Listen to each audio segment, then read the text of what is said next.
അയോധ്യ രാമക്ഷേത്രത്തിന്റെ പ്രാണപ്രതിഷ്ഠയ്ക്ക് ഇനി മണിക്കൂറുകൾ മാത്രം ശേഷിക്കെ ഒരുക്കങ്ങൾ അന്തിമഘട്ടത്തിലാണ്. ചടങ്ങിന് മുന്നോടിയായി സർസംഘചാലക് ഡോക്ടർ മോഹൻ ഭാഗവത് അയോധ്യയിലെത്തി. പ്രധാനമന്ത്രി നാളെയാകും അയോധ്യയിലേക്ക് എത്തുക. അതേസമയം കനത്ത സുരക്ഷയിലാണ് അയോധ്യ നഗരം. അയോധ്യയിൽ നിന്ന് ഗൗതം അനന്തനാരായണൻ ചേരുന്നുണ്ട്. ഗൗതം, ഇനിയിപ്പോൾ മണിക്കൂറുകൾ മാത്രമാണ്. അങ്ങനെ കാത്തിരിക്കുകയാണ് കോടിക്കണക്കിന് രാമഭക്തർ. ആ അസുലഭ മുഹൂർത്തം ഈ കാലഘട്ടത്തിൽ ജീവിക്കാൻ കഴിഞ്ഞതിന് മഹാഭാഗ്യമായി കാണുന്ന കോടിക്കണക്കിന് ആളുകൾ അങ്ങനെ വീക്ഷിക്കുകയാണ് ആ നിമിഷത്തിനായി. എന്താണ് അയോധ്യയിലെ ഏറ്റവും പുതിയ വിവരങ്ങൾ? ആഘോഷം അതൊക്കെ അതിൻ്റെ പാരമ്യതയിലേക്ക് എത്തുന്നു അല്ലേ?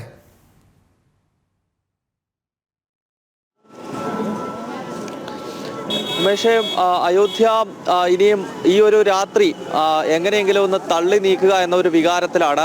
നേരത്തെ നമ്മൾ വൈകുന്നേരങ്ങളിൽ അയോധ്യയിൽ പ്രത്യേകിച്ച് ലതാ മങ്കേഷ്കർ ചൗക്കിലും രാംകി പേടിയിലുമൊക്കെ നടന്ന ആഘോഷങ്ങൾ പ്രിയപ്പെട്ട പ്രേക്ഷകരിലേക്ക് എത്തിച്ചിരുന്നു. ഇപ്പോഴും ആഘോഷ പരിപാടികൾ അയോധ്യ നഗരത്തിൻ്റെ വിവിധ ഭാഗങ്ങളിൽ പുരോഗമിക്കുന്നുണ്ട്. നാളെ പുലർച്ചെ 6 മണിയോടുകൂടി തന്നെ പ്രത്യേക പൂജകൾ രാമക്ഷേത്രത്തിനകത്ത് ആരംഭിക്കും. പ്രധാനമന്ത്രി നരേന്ദ്രമോദി 10 മണിയോടുകൂടിയാണ് അയോധ്യ അന്താരാഷ്ട്ര വിമാനത്താവളത്തിൽ, മഹാഋഷി വാൽമീകി വിമാനത്താവളത്തിൽ എത്തിച്ചേരുക. അതിനുശേഷം അദ്ദേഹം 11 മണിയോടുകൂടി രാമജന്മഭൂമിയിലേക്ക് എത്തും എന്നാണ് ഇപ്പോൾ PMOയും അതോടൊപ്പം തന്നെ തീർത്ഥക്ഷേത്ര ട്രസ്റ്റിൻ്റെ അധികൃതരും വ്യക്തമാക്കുന്നത്. എന്തായാലും നാളത്തെ ചടങ്ങിനായുള്ള ഒരുക്കങ്ങൾ പൂർത്തിയായി കഴിഞ്ഞിരിക്കുന്നു. അല്പസമയം മുമ്പ് ഉത്തർപ്രദേശ് മുഖ്യമന്ത്രി യോഗി ആദിത്യനാഥ് ഹനുമാൻഗഡി ക്ഷേത്രത്തിൽ ഉൾപ്പെടെ എത്തി പരിശോധന നടത്തി മടങ്ങിയതേ ഉള്ളൂ. അദ്ദേഹം ഇന്ന് പകൽ മുഴുവൻ വിവിധ കാര്യങ്ങൾ കൃത്യമായി തന്നെ പരിശോധിക്കുകയും ഒപ്പം നാളത്തെ ഒരുക്കങ്ങളുടെ പ്രവർത്തനങ്ങൾ എവിടെ വരെയായി എന്നത് സംബന്ധിച്ചുള്ള വിലയിരുത്തലുകൾ നേരിട്ട് നടത്തുന്നുണ്ടായിരുന്നു. ഏറ്റവും ഒടുവിൽ ഹനുമാൻഗഡി ക്ഷേത്രത്തിലും എത്തിയ ശേഷമാണ് യോഗി ആദിത്യനാഥ് മടങ്ങിയിരിക്കുന്നത്.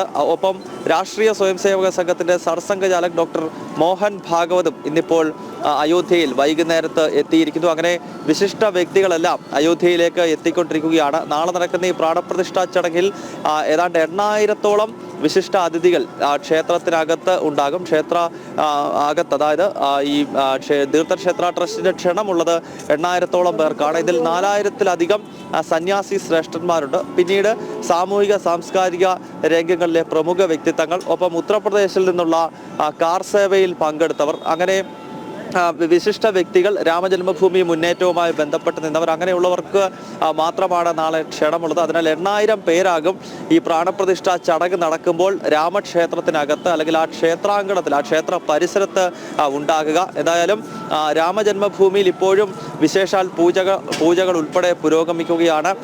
നാളെ സാധാരണ ജനങ്ങൾക്ക് രാമജന്മഭൂമിയിൽ ക്ഷേത്ര ദർശനമില്ല. മറ്റന്നാൾ പുലർച്ചെ നട തുറന്നു കഴിഞ്ഞാൽ 23-ാം തീയതി, അതായത് ചൊവ്വാഴ്ച മുതൽ രാമഭക്തർക്ക് അയോധ്യയിലെ പുതിയ ക്ഷേത്രത്തിൽ രാംലല്ലയുടെ ദർശനം ലഭിക്കും. അതിനാൽ വലിയ ഒഴുക്ക് ഇപ്പോൾ ഉത്തർപ്രദേശിലേക്ക് ആരംഭിച്ചിരിക്കുന്നു എന്നാണ് നമുക്ക് മനസ്സിലാക്കാൻ സാധിക്കുന്നത്. സാധാരണ ആളുകൾക്ക് ഇപ്പോൾ അയോധ്യയിലേക്ക് എത്താൻ സാധിക്കില്ല. കാരണം നിലവിൽ അയോധ്യയിലുള്ളത് കഴിഞ്ഞ 2-3 ദിവസമായി അയോധ്യ നഗരത്തിലേക്ക് വന്നിട്ടുള്ള ആളുകൾ മാത്രമാണ്. ഇപ്പോൾ ആർക്കും അയോധ്യയിലേക്ക് എത്താൻ കഴിയാത്ത രീതിയിൽ വാഹന മാർഗമാണെങ്കിലും മറ്റു മാർഗമാണെങ്കിലും എത്താൻ കഴിയാത്ത രീതിയിലുള്ള സുരക്ഷാ ക്രമീകരണങ്ങൾ ഒരുക്കിയിട്ടുണ്ട്. അതിനാൽ 23-ാം തീയതി നട തുറന്നു കഴിഞ്ഞാൽ സാധാരണ ജനങ്ങൾക്കും രാംലല്ലയുടെ ദർശനം ലഭ്യമാകും. ഉമേഷ്, ഗൗതമി, നാളത്തെ സമയക്രമീകരണങ്ങൾ എപ്പോഴാണ്? സർസംഘചാലക്, പ്രധാനമന്ത്രി ഉൾപ്പെടെയുള്ള പ്രധാന വ്യക്തിത്വങ്ങൾ എപ്പോഴാണ് ഈ രാംലല്ല പ്രതിഷ്ഠാ സമയത്തേക്ക് ആ ക്ഷേത്ര അങ്കണത്തിലേക്ക് എത്തുക? ഒപ്പം പഴയ നിലവിലിപ്പോൾ പൂജ നടക്കുന്ന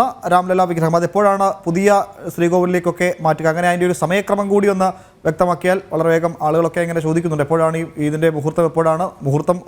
നേരത്തെ പറഞ്ഞെങ്കിലും ഇതിൻ്റെ ചടങ്ങുകളൊരു സമയക്രമങ്ങൾ എങ്ങനെയാണെന്ന കാര്യത്തിൽ ചില ആശയക്കുഴപ്പം അല്ലെങ്കിൽ ചില ചോദ്യങ്ങളൊക്കെ പല കോണുകളിൽ നിന്ന് വരുന്നുണ്ട്.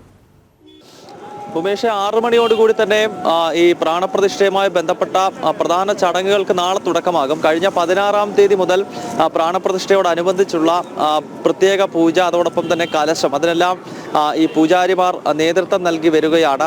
വാരണാസിയിൽ നിന്നും എത്തിയിട്ടുള്ള 121 പൂജാരിമാരുടെ നേതൃത്വത്തിലാണ് രാമക്ഷേത്രത്തിനകത്ത് 16-ാം തീയതി മുതൽ ഈ പ്രാണപ്രതിഷ്ഠയ്ക്ക് മുന്നോടിയായുള്ള കലശം ഉൾപ്പെടെയുള്ള പൂജകൾ പുരോഗമിച്ചു വരുന്നത്.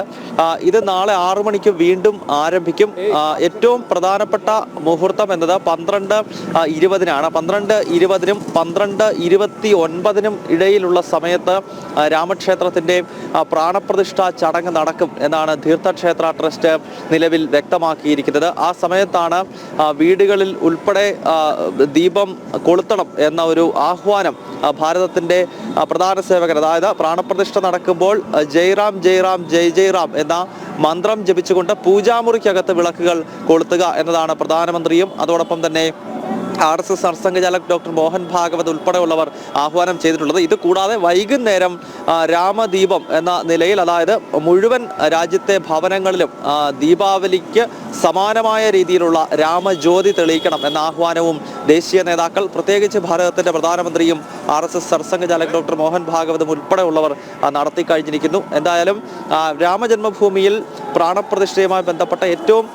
പ്രധാന ചടങ്ങ് അത് ഈ 12 മണിക്കും 12:45-നും ഇടയിലാണ്. അതിനിടയിൽ 12:20 എന്ന സമയത്താണ് പ്രാണപ്രതിഷ്ഠ നടക്കുക. ഉമേഷ്, ഗൗതം, ഈ ദൃശ്യങ്ങളിൽ ഗൗതമിനോടൊപ്പം ഒരു വിൻഡോയിൽ കാണുന്നത് ദീപാലങ്കൃതമായ അയോധ്യ ക്ഷേത്രമാണ്. ഒരുക്കങ്ങൾ എത്രയും ഭംഗിയാക്കാമോ അത്രയും അയോധ്യ നഗരവും ക്ഷേത്രവും ഒക്കെ അണിഞ്ഞൊരുങ്ങി നിൽക്കുകയാണല്ലേ രാംലല്ലയെ സ്വീകരിക്കാൻ?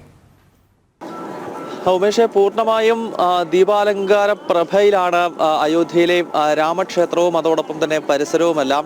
മുഴുവൻ സ്ഥലങ്ങളിലും ചിരാതുകൾ കത്തിച്ചിട്ടുണ്ട് അയോധ്യയിലെ ഭവനങ്ങളിൽ. ഒപ്പം രാമജന്മഭൂമിയിലെ എല്ലാ ഭവനങ്ങൾക്കും മുകളിൽ കാവി പതാക പാറിപ്പറക്കുകയാണ്. രാമരാജ്യത്തിൻ്റെയും ഹിന്ദുത്വത്തിൻ്റെയും ഒക്കെ പ്രതീകമായ കാവിക്കൊടികൾ കൊണ്ട് എല്ലാ ഭവനങ്ങളും, എന്തിന് ഹോട്ടലുകളും ലോഡ്ജുകളുടെയും മുകളിൽ ഉൾപ്പെടെ കാവിക്കൊടികൾ പറക്കുന്നത് നമുക്ക് കാണാൻ സാധിക്കും.